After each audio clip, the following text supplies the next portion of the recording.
Nos encontramos en el Rey Felipe del Callao. Esta fortaleza es una edificación militar construida en el siglo XVIII durante los gobiernos del virrey José Antonio Manso Velasco y Manuel Amati Juníet, para defender el puerto del Callao contra los ataques de piratas y corsarios.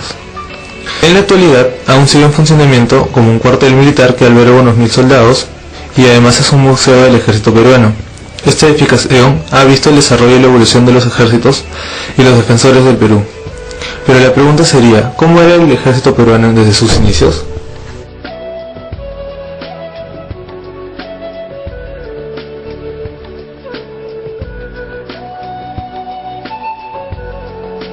Remontándonos en la época incaica, podemos observar que los incas tenían un sistema militar organizado, base a la tributación en forma de mita. Esto quiere decir que todo indio estaba obligado a militar un cierto tiempo en el ejército real, y cuando terminaba su periodo, regresaba a su pueblo. Cuando el inca empleaba sus armas contra una provincia peligrosa, permitía a sus soldados regresar cada 3 meses y aún en un menor tiempo, convocando a otro ejército. Admirables eran las preocupaciones del inca por los soldados en la campaña. En la mayor parte del reino existían caminos reales, depósito de armas y uniformes, los cuales eran suficientes para proporcionar al ejército combatiente todo lo necesario. La organización militar incaica se basa en jerarquías que eran dadas dependiendo del número de hombres que tenían a su cargo. Este ejército tenía distintas armas, que era una hacha de guerra, cadera, que era una flecha o caña que se arrojaba sin arco mediante un impulso de una correa de cuero, y asimismo muchas armas más.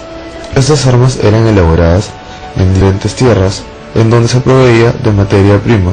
Esto quiere decir que en cada tierra se hacían diferentes tipos de armas.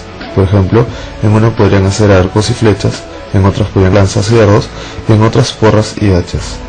Sin embargo, aquel ejército incaico era un ejército muy organizado que contaba con distintas armas y militares, fueron vencidos por los españoles en 1532 por el ejército de la conquista. La conquista del Perú, 1532 a 1533, es el proceso histórico de anexión del Imperio Incaico al Imperio Español. A principios de 1532, un ejército incaico se topó con los conquistadores españoles durante la guerra civil que sucedió entre los dos hermanos Huáscar y Atahualpa, quienes eran hijos del Inca Huayna Cápac, los cuales luchaban por el trono de ser Inca. En este encuentro, Atahualpa fue capturado y luego de unas semanas fue ejecutado por Francisco Pizarro. Sin embargo, tras la conquista española y el desmoronamiento inca, existieron focos de resistencia aborigen hasta 1564. Según el inca Garcilaso de la Vega y Miguel de Astete, aseguran que los españoles, al llegar a Cajamarca, se encontraban con gente popular, guerreros de Atahualpa, que además fueron bien recibidos. Otros cronistas, sin embargo, como Jerez o Herrera, dicen que solo veían al extremo de la plaza unas mujeres que lloraban a la suerte del destino que les reservaba a los españoles que habían provocado la cólera del imperio indio. Cuando Pizarro entró a Cajamarca, Atahualpa se encontraba a media legua de los asientos en los baños del Inca, donde se encontraba sentado en su asiento real, con 40.000 indios de guerra, como cuenta Francisco Pizarro. Los conquistadores tenían la estrategia de capturar a los líderes de los pueblos, utilizar su tecnología, sus recursos y también favorecerse de los enemigos de los incas para formar un ejército aliado, lo cual de esta manera los españoles hicieron que la lucha sea indios contra indios.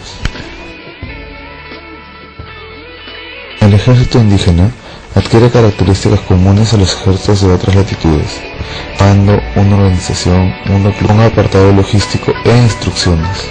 Las decisiones importantes eran tomadas por un consenso entre el Inca, sus consejeros y sus principales jerarcas militares.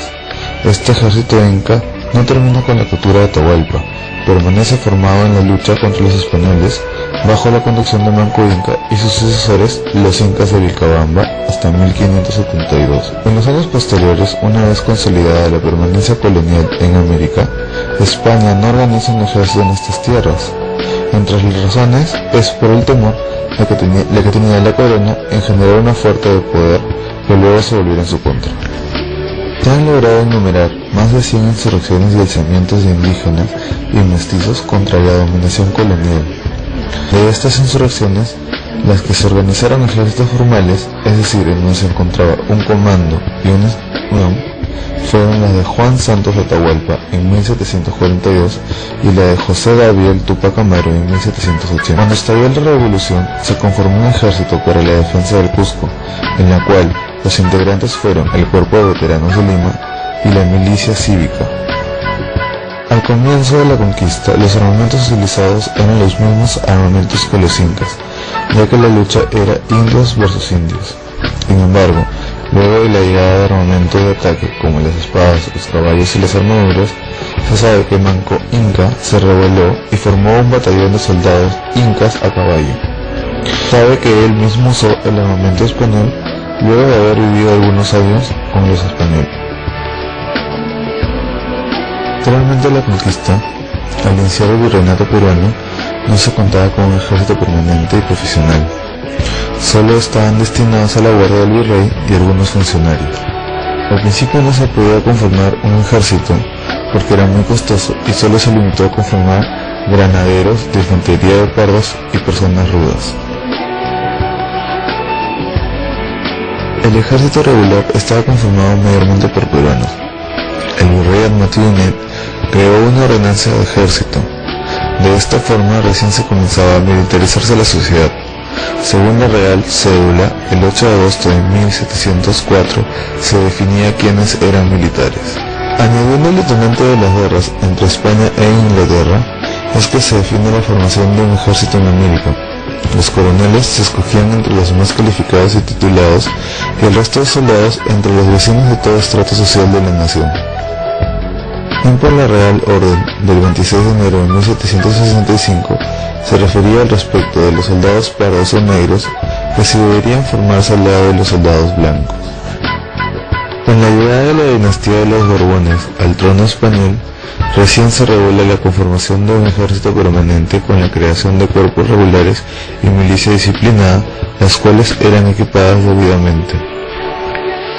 La infantería, veterana o miliciana, se diferenciaban entre línea y ligera. Los de la línea eran de tres grupos: los fusileros, grandes granaderos y los cazadores, con un armamento compuesto básicamente por un fusil. Y los ligeros, a partir de 1795, utilizaban la espada como única arma, que luego fue sustituida por el sable por ser mucho más útil. La caballería, al igual que la infantería, se dividían entre línea y ligera. Los primeros los conformaban los granaderos, que se armaban de espadas largas y un par de pistolas en la funda de la silla. La caballería ligera eran conformados por los húsares, quienes utilizaban un sable corvo y unas pistolas. Asimismo, la artillería iba armado con tercerolas, carabinas y mosquetones. De esta manera es donde vamos viendo los cambios que se conforman en la milicia. Si bien a un comienzo los indígenas eran separados de los españoles, desde ahora se forma una milicia urbana en donde los estratos sociales y color de piel no importan, formando 76 compañías de milicia entre infantería y caballería.